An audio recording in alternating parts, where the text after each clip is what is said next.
장관님이나 의장님은 좀 이렇게 말씀을 잘 들어주셨으면 좋겠는 게 지금 9.19 군사합의 파기 혹은 효력 정지를 요청하고 있는 논의하고 있는 그런 상황입니다. 그만큼 지금 군 당국에서는 한반도의 상황을 위중하게 보고 있다는 얘기이고 거기에 따라서 군사적 대비 태세를 어떻게 갖출 것인가에 대해서 군 나름대로의 내부 수기를 하고 있는 과정인 거예요. 그 와중에 터진 사건입니다. 그런데 합참의 보고가 처음에 어땠냐면요. 동해의 지리적 특성, 지형적 특성을 이해해 주십시오라는 보고로 시작을 합니다. 말이 됩니까? 군 작전은 그럼에도 불구하고 이렇게 잘 조치했습니다. 이렇게 대응했습니다. 부족한 부분은 이거였습니다만 이렇게 보완하겠습니다. 라고 얘기해야 되는 것이죠. 단정적으로 성공한 작전이냐, 성공한 경계작전이냐, 실패한 거냐 이렇게 물어보면 여러분들의 입장에서 그렇게 얘기할 수도 있다고 저는 생각합니다만 접근법을 좀 바꿔야죠. 장관님, 올해 탈북자가 몇 명이나 되시는지 아십니까? 작년에 한 40명 됐는데 올해는 한 4배 정도 더 늘었어요. 한 130명이 넘어갑니다. 북중러 관계 밀착되면서 탈북 수단들이 경로가 더 막혀 있는 건 잘 아시죠. 얼마 전에 또 북경에 있었던 탈북민들 한 600명 정도 또 강제 북송되었어요. 우리 정부 아무 조치도 취하지 못했습니다. 1000여 명 정도가 또 그런 불안과 공포에 시달리고 있다고 합니다. 동해로 귀순할 수 있는 어민들의 가능성 대단히 높을 수밖에 없는 것이죠. 그런 일반적인 분석에는 동의하십니까? 저한테 예. 예. 그래서 대단히 중요한 루트예요.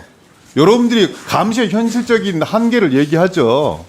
뭐 TOD가 있고 레이더가 있고 많은 감시 장치와 수단이 있는 거지만 이 파도가 어떻게 치느냐에 따라서 또 어떻게 잡히느냐에 따라서 대단히 많이 혼란스럽고 그때마다 이 경계를 발령할 수도 없는 거고 현실적인 고충이 현장에서 있는 걸 압니다. 그럼에도 불구하고 그 불안정한 상황들을 관리해 나가는 게 합참과 국방부의 역할인 거죠. 그런 측면에서 야당이 불투명하고 불안전한 측면에 대해서 지적을 하는 겁니다.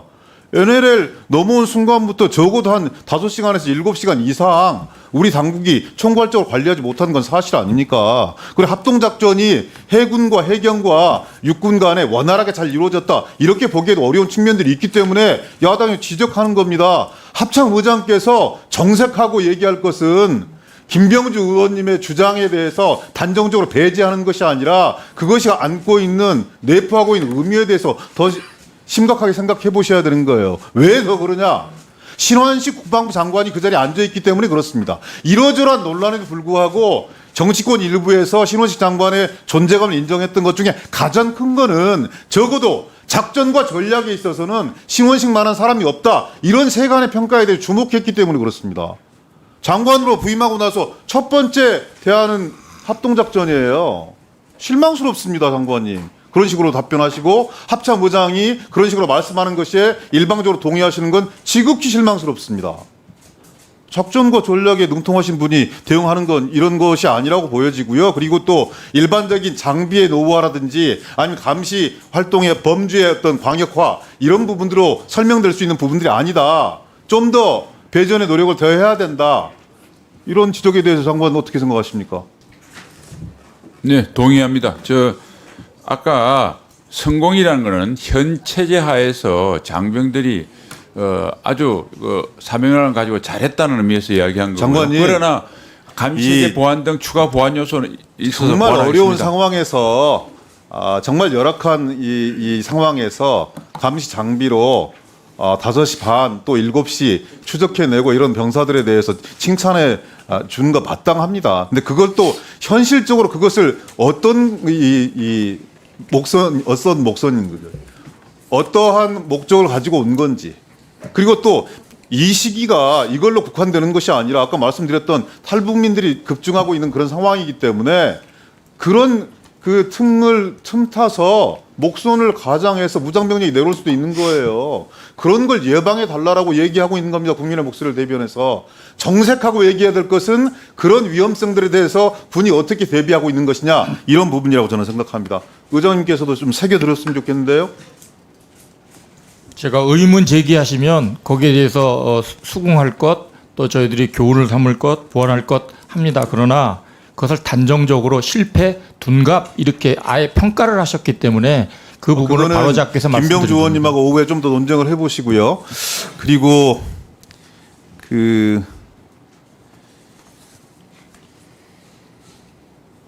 장관님, 네. 수사심의위원회 얼마 전에 가동이 되었었잖아요. 박정훈 대령 그 항명 사건 관련해서 네.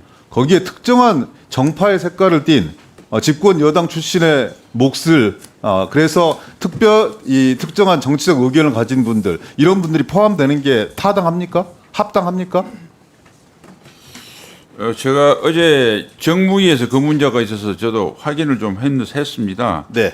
그런데 권익위에서 두 분을 추천을 하셨더라고요. 네. 그중에 한 분이 국회 추천으로 비상임위원으로 되셨는데 이력을 보니까 국민의힘 어떤 법률지원단장인가 이런 한 이력이 있더라고요. 예, 선대위 직책도 가지고 그걸 권익위에서 추천을 한 사항인데 네. 뭐 국방부에서 그걸 일일이 다 따져서 하는 거 아니고 권익위에서 추천을 한 것이고요. 그다음에 이에 대해서 정무위 예하간사가 합의하러 이 두 분의 신상이 공개가 돼서 이 두 분이 사퇴하겠다 그러고 지금 수사심의위원들도 그래서 요거는 좀 국회에서도 좀 이거 개인의 신분에 대해서는 좀뭐 우리 위원회는 아닙니다만은 좀 지켜주셨으면 좋겠습니다. 보완책을 가지는 게 너무나 당연할 거라고 생각되어지고요. 최소한 수사심의위원회가 국민들에게 이 공정한 기관으로 균형감 있는 기관으로 합당하게 평가받으려면 적어도 공정성과 중립성에 있어서 그것을 명백하게 해칠 수 있는 그런 자격을 가진 사람이 들어오면 안 되는 거잖아요. 권익위에 추천했기 때문에 받을 수밖에 없었다. 그건 말이 안 되고요. 국방부에서 수사심의위원회를 어떻게 잘 구성해서 잘 운영할 것인가에 대한 내부적인 논리와 내부적인 규칙 이런 부분을 한번 더 심도 깊게 고민해야 될 때가 되었다 이렇게 생각을 합니다. 네, 원칙적으로 동의를 하는데 그 각 개개인의 기관 추천 인원에 대한 어떤 신상을 저희들이 개인정보를 다 확인하기는 좀 제한이 돼서 추천을 받을 때 해당되는 기관에게 정치적 중립성 논란이 있는 인물은 추천하지 말아달라는 부탁을 하겠습니다. 검증단체를 좀 꼼꼼하게 잘 가동했으면 좋겠고요.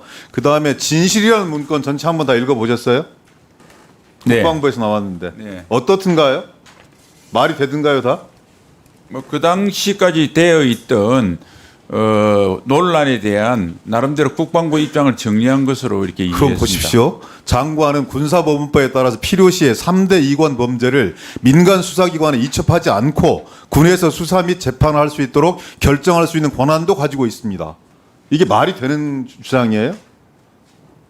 법에 그런 조문이 있는 걸로 알고 있습니다.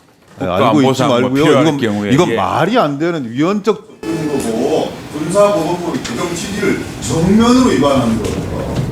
그럴 거면 이런 논란이 안 되는 거예요. 그럼 군사법원법을 개정할 이유도 없는 거죠. 장관께서 엄중하게 좀 지켜봐야 된다고 생각하고요. 따져봐야 된다고 생각하고 이것이 만약 이런 의견에 동의해서 이런 일들이 이루어졌다면 저는 국방부 전체가 다 큰 문제 있을 수밖에 없다는 그런 위험성이 있다는 말씀을 드립니다. 한번 꼼꼼하게 따져보십시오. 맞지 않습니다. 예, 그런 법 규정이 나와 있어 그런데 상임위에서 법안 개정에 대해서 국회에서 개정을 해주시면 또 거기에 따르겠습니다. 아니 개정을 이런 정반대 주의에서 개정을 해놓은 거를 이렇게 해석을 하면 어떻게 합니까? 오해했습니다. 수고하셨습니다.